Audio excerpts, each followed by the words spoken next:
I come from a town in the Cumberland Mountains of Tennessee about the same size as Tombstone, called Watertown.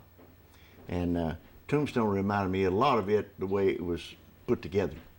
The only difference was when I walked down Allen Street, I felt like I belonged here. And I never really felt that strong about it in my hometown. I kind of wanted to get out of there. When I came to Tombstone, I looked around.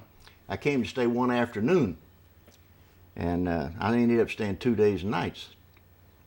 It was the summer of 1968.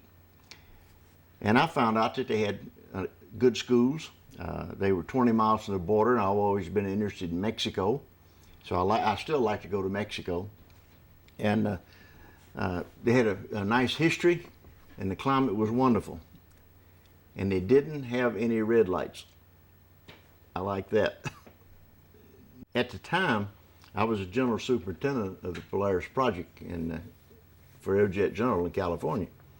And I had 19 acres land, a custom-built hacienda home, 100 nut and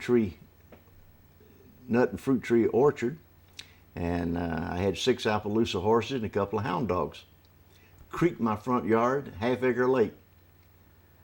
So when I got home, I sold my ranch, I sold my horses, quit my job, and moved here. Look at the people who came here. Every one of those people had to be tough, determined, and willing to take a chance. If they didn't do those things, all 3 of those, they could not survive in this country. This country was merciless, cruel, no water, practically no shade, full of fierce Indians that you couldn't negotiate with, at least not very much. They came here, wrested the minds from this harsh country, and made it stick. Now they had to have all of these qualities in order to do that. They were the finest in America. Now, disregard what they were. The weak and the sick stayed at home. Cavalries didn't last long here. These people had to be tough and willing to do anything to further their life. And they did.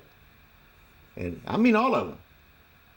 Even the people who were bad people were good people in what I'm trying to put across. Because they came to this country and stayed. Now, Quitter would have left long ago. So I think I'm safe in saying that these kind of people were the best that America had.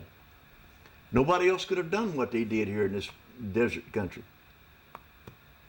Because you know what it's like. People get lost out here 10 miles from town now, and they find them dead weeks later.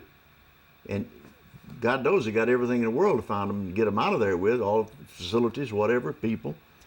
But the country hadn't really changed much. It's just, and the environment hadn't changed much. It's just that we now have better facilities, we have modern times, and we have people who look out for the people and will look out for themselves.